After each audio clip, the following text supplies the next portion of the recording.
Hello and welcome back, everyone, to Rocket Rabbit Commentaries run through of Legacy of the Duelist. And in this episode, we're continuing on the Frames campaign with Bohman Versus Soulburner. Soulburner has effectively managed to run out of resources magically, so we should be, just about ready to finish him off from here, especially since we've got Durdark and Crusher out, so we can, just easily destroy all of his stuff, right? Most of his stuff is in the graveyard right now. Surely he is weakened. A Winda to kill the Spinny, and then, the issue that we've got actually is that Salmangreat Claw very specifically makes it so that we can't kill Gazelle in battle, or by card effects. That could be a real problem. Looks like we're gonna have to use a removal, like Mind Control, to get him out of the way so we can hit his life points. Uh-oh. He used an ability that modified attack. Yes. Alright, but thankfully, with Winda being sent to the graveyard, we can use its effect in order to grab El Shadoll Fusion and eventually get back Winda again. It's spinning to rock around to rock a rhyme that's right on time. It's spinny. It's Bailey. Spinny. Yay, kitty. Alright, Bailing's to grab Sanctuary, activate Sanctuary, go into another Bailings, and then use probably both of these Bailings in order to go into Sunlight Wolf, right? No, all three of these monsters in order to go into Heat Leo. There he is. There's my buddy. Do the animation.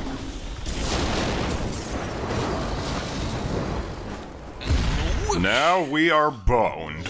We're not exactly boned from here. I mean, he is gonna reincarnation summon his Heat Leo, but you're right. You were telling us that this was a thing that could happen. That's why we're watching we're watching a rerun right now. Yeah. But will he do it again? No, because he doesn't actually gain all that much advantage from repeatedly reincarnation summoning Heat Leo, especially since he's only got 3 copies of Heat Leo to use. So there's something comforting about that. It's like okay, he's out of Heat Leos. He used the 3rd one. He couldn't possibly, show another music video for this rock star. Crusher effect in order to destroy Sanctuary. He uses Bailings in order to protect his Sanctuary. Dang it. And then we use Mind Control. Alright, and then we can use El Shadoll Fusion in order to go into... Why can't we go into Purgatrio? Well, because unfortunately, Purgatrio... Purgatrio requires different materials than what we've got. I wanted to go into Purgatrio, but unfortunately, I should have gone into Grista here. Actually, this is the play that screws me over.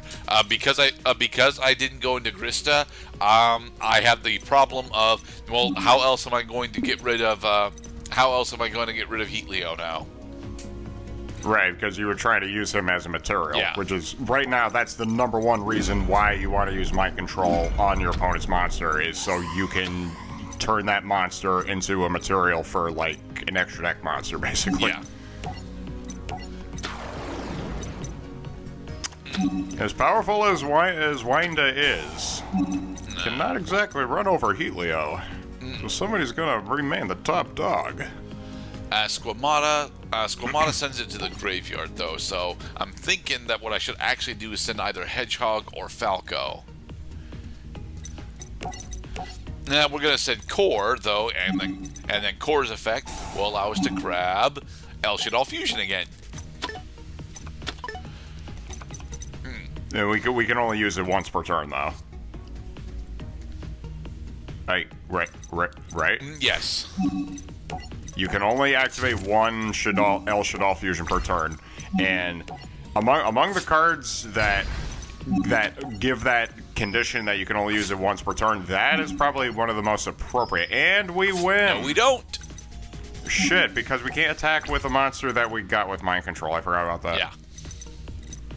I guess we're just gonna have to wait to cause a replay. All right. So, Heatleo, switching the stats of our Widna. And then Switching them, he just flattened them. well, no, he did. Here's the thing: he switched the stats of Widna with the Salmangreat Bailings in his graveyard. Ah, that's what he did. Sanctuary in order to reincarnation summon another Heatleo.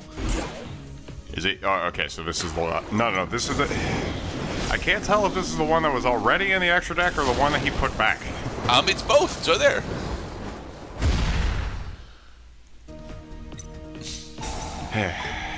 Sleight of hand. Damn it. Now we know exactly what card we're about to draw. No, because he shuffled that into our deck. He didn't put it on top. Oh, he shuffled it into the deck. That's even worse. Just, would this character just get to the freaking point already? Jack Jaguar effect in order to bounce back Heatleo in order to special summon Jack Jaguar. Sunlight Wolf in order to add Mirror. Sunlight Wolf other effect in order to add Claw. Jackass. Another reincarnation summon for Sunlight Wolf. What was that thing about tournaments not being friendly for decks or strategies that tend to, physically take a while to execute? for the record, that's still entirely true. It's just the fact that very specifically, deck as of what was Salmangreat's introductory pack? Oh well, as of the third set of reigns, it became standard card design practice to make it so that literally every single archetype has got a 10 move combo that allows them to set up virtually everything that they want.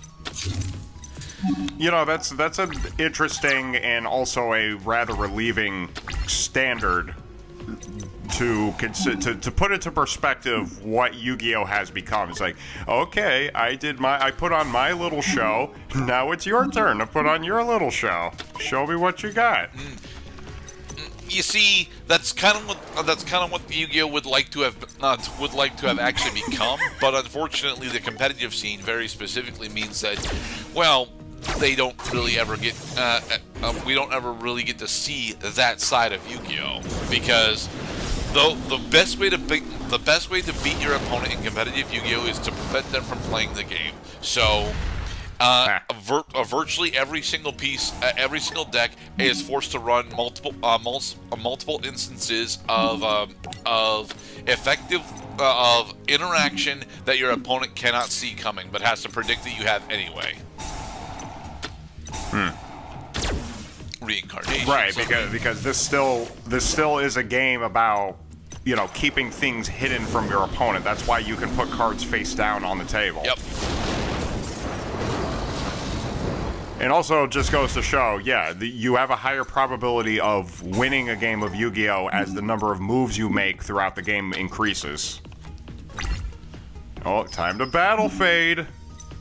You activated my trap monster.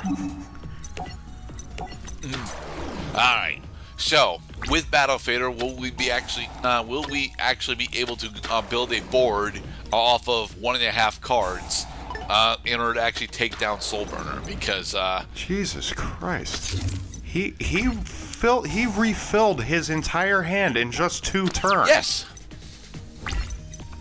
This is nuts. No, well, we have El Shadoll Fusion, but I don't think that we've got anything that we can actually go into, especially when he's deciding that we can't kill his monsters. Well, we gotta drain his defense. At the same time, though, we are rapidly running out of life points. Alright, Heatleo effect in order to switch the stats of our Wee Witch's Apprentice. Then reincarnation summon Heatleo again.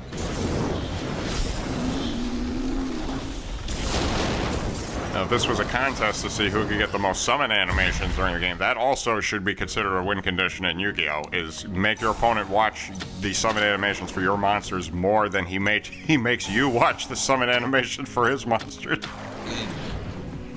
It's not even about life points anymore. It's just about pizzazz. It's about showmanship. It's about flim-flam and dippity-doo. What the He's got a whole field full of monsters. No. He only has 2 Heatlios. Because he keeps putting Heatlio in, and then the animation plays again. I've just lost track of where the Heatlio has been going. Because I notice among the cards that he exiled to protect his monsters, none of them were Heatlios. Right. He specifically was banishing. He specifically was banishing Banelinks in order to protect his stuff, and using Jack Jaguar's special summon clause in order to recycle Heatlios. Yeah, remember how this moment that we've arrived at started with our opponent having only one monster and no cards in his hand and no other cards in the field? Like, Jesus Christ. That was 3 turns ago, though. Damn only it! 3? It feels like an eternity. We top decked into another El Shaddol fusion, and we have no Shaddol monsters, so we. Damn it. We top decked the same useless card. Whoa, another El Shaddol copy of fusion the same is not useless useless card. generally. It's bad right now because we don't have any Shaddol monsters, but it's not useless generally. Oh my god, he's using an equip spell. Now we are definitely screwed. And we lose. Yeah. Well, that fucking sucks. We did summon El Shaddol with the stupid hint system. Unfortunately, Kill. I can't really blame the hint system for that hint because, to be perfectly honest, the hint system is correct. If you manage to get out and keep El Shaddol Widna on the field, Soulburner is supposed to literally die from that. The problem that we ran into is he was able to use the Heatlio that I didn't actually have a good answer for prior to bringing out Winda in order to change its stats so that he could run over it. Okay, so this is just a fancy way of getting 3 cards on the field, and then Tenkabito Shion, nice. I love Tenkabito Shion. But it doesn't do anything in modern Yu-Gi-Oh, Mr. Cloud, because like the only traps the only traps that actually see significant play at the moment are specifically the Dominus traps and Infinite Impermanence. Infinite Impermanence doesn't work on Tenbiko Shien simply because 1, he can't be targeted by it, and 2, that is his only effect, so you wouldn't bother wasting it on him.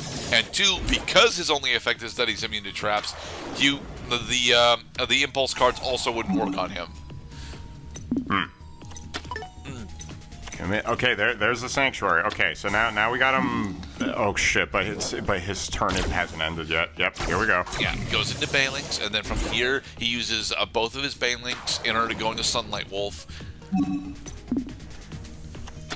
Oh, sorry, he uses both of his Banelinks and his Mirror in order to go into Heatlio.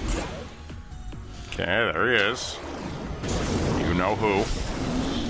Then Heatlio effect in order to shuffle back our Zone of the Spirit. Yeah.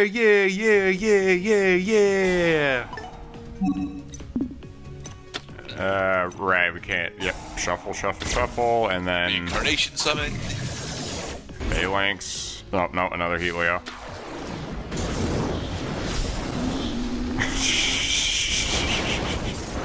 And this is the moment where new Legacy of the Duelist players put the game down forever. Hold it. New Legacy of the Duelist players don't get this far, okay? Because a good portion of them get to the Deskbot match during the Adoma arc and say, I don't want to spend the next several hours farming for a deck in order to beat this. So, yeah. I mean, this is why video game makers have to be really careful about the contents of boss fights and cutscenes and stuff, because the player has to watch the cutscenes and stuff every single time they reattempt the boss, and if it's a difficult boss, They're gonna hate it. And that is one of the things that that a lot of people have for complaints about Kingdom Hearts 1 specifically. I didn't have that big of a problem with Kingdom Hearts 1, although I did take Maleficent down extremely fucking slowly, and I skipped an entire fucking world on accident. You know, it's a form of punishment. I mean, for some people, getting a game over screen, like me, I can speak from personal experiences. I find the experience of getting a game over screen excruciating, but this is the postponement of the game over screen. All right. In the next episode, we will actually take down Soulburner with Bohman. It's just going to take us a while because, you know, infinite fucking resources. Tune in next time at Rocket Rabbit Commentaries to see who will win. All right. Be safe, everybody.